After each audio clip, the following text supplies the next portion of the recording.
Hi friends, എല്ലാവർക്കും പ്രീതാസ് വേൾഡിലേക്ക് സ്വാഗതം. ഈ മീനിനെ നിങ്ങൾ എന്താ പറയുന്നത്? ഇവിടെ ചെങ്കലവയെന്നാണ് പറയുന്നത്. കോട്ടയം സൈഡിലോട്ടൊക്കെ കിളിമീൻ എന്ന് പറയും. ഇതിപ്പോൾ വലിയ ചെങ്കലവയാണ്. ഈ രണ്ടെണ്ണവും കൂടെ 1/2 കിലോ ഉണ്ട്. എനിക്ക് വലിയ മീനൊക്കെ കിട്ടിക്കഴിഞ്ഞാലേ ഇതുപോലെ മുഴുവനോടെ വറുക്കാനാണ് ഇഷ്ടം. അപ്പോൾ കഴുകി വൃത്തിയാക്കി മുളക് പൊടിയും മഞ്ഞൾപ്പൊടിയും കുറച്ച് കുരുമുളക് പൊടിയും ഉപ്പും എല്ലാം കൂടെ ഇച്ചിരി വെളിച്ചെണ്ണയും കൂടെ ചാലിച്ച് പുരട്ടി വെച്ചിട്ടുണ്ട്. ഇന്നൊരു സ്പെഷ്യൽ പ്രിപ്പറേഷൻ ചെയ്യാമെന്നാണ് വിചാരിക്കുന്നത്. അപ്പോൾ ഇത് മസാലയൊക്കെ പുരട്ടി വെച്ചിട്ടുണ്ട് ഞാൻ. അപ്പോൾ ഇനി അങ്ങനെ ഒരു 10-20 മിനിറ്റ് ഒന്ന് ഇരിക്കട്ടെ, ഉപ്പൊക്കെ ഒന്ന് പിടിക്കട്ടെ. അപ്പോഴേക്കും നമുക്ക് ഇതിന് വേണ്ടിയിട്ടുള്ളൊരു മസാല തയ്യാറാക്കാം. ഒരു ചീനച്ചട്ടി അടുപ്പ് വെച്ച് ഇച്ചിരി എണ്ണ ഒഴിച്ച് കൊടുത്തിട്ട് ഒരു 5-6 ഉള്ളി അതിനകത്തോട്ടിട്ട് നന്നായിട്ട് മൂപ്പിക്കുക. അതിൻ്റെ കൂട്ടത്തിൽ കുറച്ച് കറിവേപ്പിലയും കൂടെ ഇട്ട് കൊടുക്കണം. ഇനി വേണ്ടത് ഒരു 5-6 വെളുത്തുള്ളി, ഒരു കഷ്ണം ഇഞ്ചി. ഇതും കൂടെ ഞാൻ അതിനകത്തോട്ടിട്ട് മൂപ്പിക്കുവാണേ. നന്നായിട്ട് ചുമന്ന് വരട്ടെ. ഇച്ചിരി ഉപ്പും കൂടി ഇട്ട് കൊടുത്തോ. ഇനി ഇത് നന്നായിട്ടൊന്ന് ചുമന്ന് വന്ന് കഴിയുമ്പോൾ നമുക്ക് കുറച്ച് മുളക് ചേർത്ത് കൊടുക്കണം. മീനിൽ ഞാൻ കുറച്ച് മുളകേ ചേർത്തിട്ടുള്ളായിരുന്നു.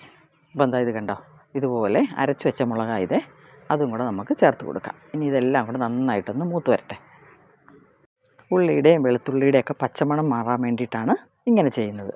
പിന്നെ ആ മുളകിൻ്റെ കുത്തലും മാറും. ഇനി നമുക്കിത് കോരി മാറ്റാം. മിക്സിയിലേക്ക് തന്നെയാണ് ഞാൻ മാറ്റിയിരിക്കുന്നത്.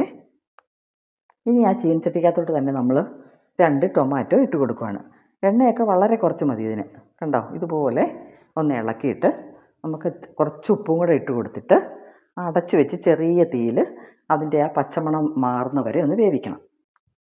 എണ്ണയൊക്കെ വളരെ കുറച്ച് ഉപയോഗിച്ചിട്ടുള്ള ഒരു നല്ല ടേസ്റ്റി ആയിട്ടുള്ള മീൻ വിഭവമാണ് ഇത്. അപ്പോൾ ടൊമാറ്റോ നന്നായിട്ട് വെന്തിട്ടുണ്ട് കണ്ടോ.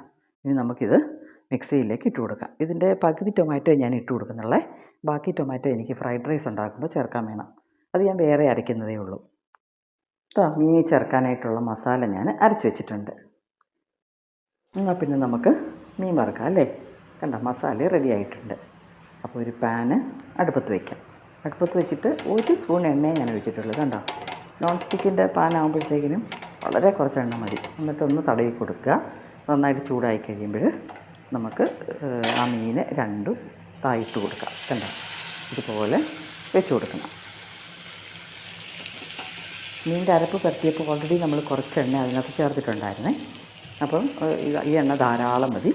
എന്നിട്ട് ഹൈ ഫ്ലെയിം ഇടരുത്, തീ വളരെ ശ്രദ്ധിച്ചോണം. ചെറിയ തീ ഇട്ട് കൊടുത്തിട്ട് നന്നായിട്ട് 2 സൈഡും മൂപ്പിച്ചെടുക്കണം.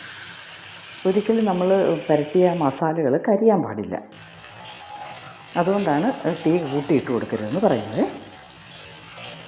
കണ്ടോ, 2 വശം ഇതുപോലെ മൂത്ത് കഴിഞ്ഞാൽ നമ്മൾ നേരത്തെ അരച്ച് വെച്ചിരിക്കുന്ന അരപ്പ് ഇതുപോലെ ഓരോ സൈഡിലും പുരട്ടി കൊടുക്കണം. ആദ്യം ഒരു സൈഡിൽ പുരട്ടി കൊടുക്കണം, എന്നിട്ട് മറിച്ചിടണം. മറിച്ചിട്ടിട്ട് അപ്പുറത്തെ സൈഡിലും പുരട്ടി കൊടുക്കണം.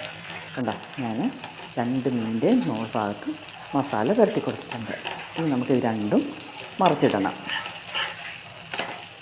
കണ്ടോ, മറിച്ചിട്ടിട്ടുണ്ട്. ഞാൻ വളരെ സൂക്ഷിച്ച് മറിച്ചിടണം, കാരണം ഈ മീൻ കുറച്ച് സോഫ്റ്റ് മീനാണ്. അപ്പോൾ പെട്ടെന്ന് അടന്നു പോകാൻ ചാൻസ് ഉണ്ട്. ഇനി നമുക്ക് ആ മസാല, ബാക്കിയുള്ള മസാല ഇതുപോലെ 2 അപ്പുറത്തെ സൈഡിലും കൂടെ പുരട്ടി കൊടുക്കാം. അപ്പോൾ ഇതിൻ്റെ ഗുണം എന്താണെന്ന് വെച്ചാൽ ഈ മസാല നല്ല ടേസ്റ്റ് ആയിരിക്കും. മസാലയൊക്കെ പുരട്ടി എന്നിട്ട് അത് പതുക്കെ മൂക്കട്ടെ. എപ്പോഴും ലോ ഫ്ലെയിമിൽ തന്നെ ഇട്ടാൽ മതി. കണ്ടോ, നന്നായിട്ട് 2 സൈഡും മൂട്ട് വന്നിട്ടുണ്ട്. ഇത് നല്ല ജ്യൂസി ആയിരിക്കും, അല്ലാതെ ഇങ്ങനെ ഹാർഡായിട്ട് വരത്തില്ല. ഈ മീൻ ഫ്രൈ നല്ല ടേസ്റ്റും ആയിരിക്കും, നല്ല ജ്യൂസി ആയിരിക്കും. അപ്പോൾ എല്ലാവരും ഇതുപോലെ ഒന്ന് ഉണ്ടാക്കി നോക്കണേ, നല്ല ടേസ്റ്റാണ്. ഇതിൻ്റെ ഇടയ്ക്ക് ഞാൻ ഫ്രൈഡ് റൈസും ഉണ്ടാക്കിയായിരുന്നു. കണ്ടോ, എളുപ്പമാണ് ഫ്രൈഡ് റൈസ് ഉണ്ടാക്കാൻ. വെജിറ്റബിൾസ് എല്ലാം കൂടെ ഇങ്ങനെ വഴറ്റി കുറച്ച് ഉപ്പും കുരുമുളക് പൊടിയും വെളുത്തുള്ളി ഇഞ്ചി പേസ്റ്റും കൂടെ ചേർത്തിട്ട് നന്നായിട്ട് ഇളക്കി. പിന്നെ റൈസിനകത്തോട്ട് നമ്മൾ നേരത്തെ വേവിച്ച് വെച്ചിരുന്ന ടൊമാറ്റോ പേസ്റ്റാക്കി അതും ചേർത്തു, കുറച്ച് സോയാ സോസും ചേർത്തു. ഇനി എല്ലാം കൂടെ നന്നായിട്ട് ഇളക്കിയെടുക്കാം. പിന്നെ കുറച്ചുകൂടെ ടേസ്റ്റ് വേണമെന്ന് തോന്നുന്നവർക്ക് നമുക്ക് മാഗിയുടെയൊക്കെ മാജിക് ക്യൂബ് ഉണ്ടല്ലോ, അത് വേണേൽ ചേർത്ത് കൊടുക്കാം. അല്ലെങ്കിൽ 2 അജിനോമോട്ടോ ചേർത്ത് കൊടുക്കാം. അപ്പോൾ നല്ല ചൈനീസ് ഫ്ലേവർ കിട്ടും. ഇനി ആ വെജിറ്റബിൾസിനകത്തോട്ട് നമുക്ക് ഇളക്കിയ ചോറ് ചേർത്ത് കൊടുക്കാം. എല്ലാം കൂടെ നന്നായിട്ട് ഒന്ന് ഇളക്കി യോജിപ്പിക്കണം. പിന്നെ ഇതിലേക്ക് ചിക്കനോ മുട്ടയൊക്കെ വേണ്ടവർക്ക് അതും ചേർത്ത് കൊടുക്കാം. അപ്പോൾ നമ്മുടെ ഫ്രൈഡ് റൈസും റെഡി.